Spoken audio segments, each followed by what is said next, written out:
Assalamualaikum warahmatullahi wabarakatuh. Selamat datang di channel YouTube Dedi Saharin. Kita akan lanjutkan pelajaran kita hari ini. Langsung saja kita mulai. Nah, kali ini kita akan membahas tentang hukum-hukum Newton. Nah, seperti yang kalian tahu bahwa hukum Newton itu dibedakan menjadi 3 ya. Jadi ada hukum pertama Newton, ada hukum kedua Newton, dan ada hukum ketiga Newton. Oke. Nah, ada hal penting yang perlu kamu tahu untuk hukum pertama Newton ya. Ada 3 ya. Jadi ini hukum pertama Newton itu sering juga dikenal dengan sebutan hukum kelembaman. Oke, hukum kelembaman.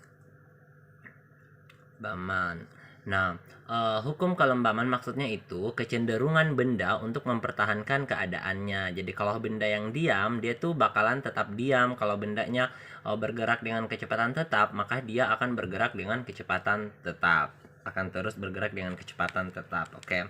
Nah, ini kalau hukum pertama Newton itu berlaku, itu artinya resultan gaya yang bekerja pada sebuah benda itu sama dengan 0. Nah, ini jumlah gaya yang bekerja pada sebuah benda sama dengan 0, itu bukan berarti tidak ada gaya yang bekerja pada benda tersebut. Jadi, ada gaya yang bekerja pada benda tersebut. Cuma kalau dijumlahkan, itu hasilnya sama dengan 0.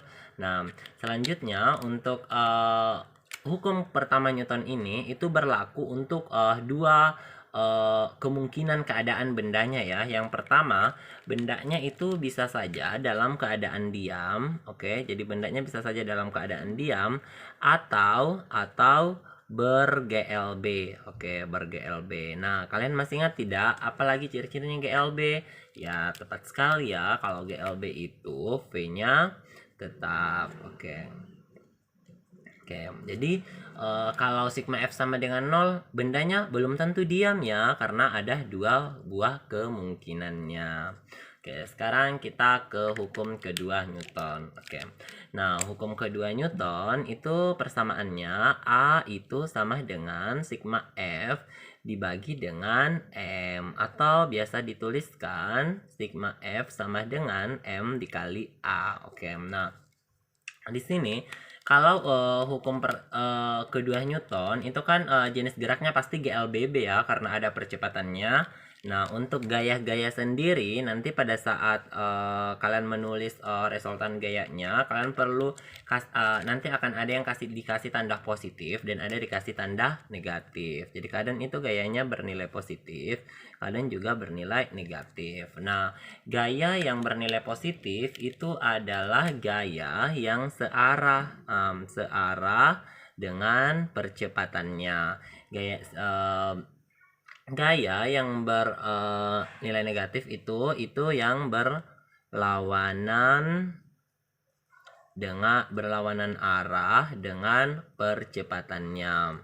Nah, selanjutnya kita ke hukum ketiga Newton. Nah, kalau hukum ketiga Newton itu sering dikenal dengan hukum aksi reaksi ya, karena ini tuh persamaannya itu bahwa F aksi itu sama dengan minus F reaksi. Jadi kalau sebuah benda mengerjakan sebuah gaya pada benda lain, maka benda lain tersebut akan mengerjakan gaya juga ke benda pertama tadi yang besarnya sama, cuma arahnya berlawanan. Nah, contohnya untuk gaya aksi reaksi ini itu salah satunya adalah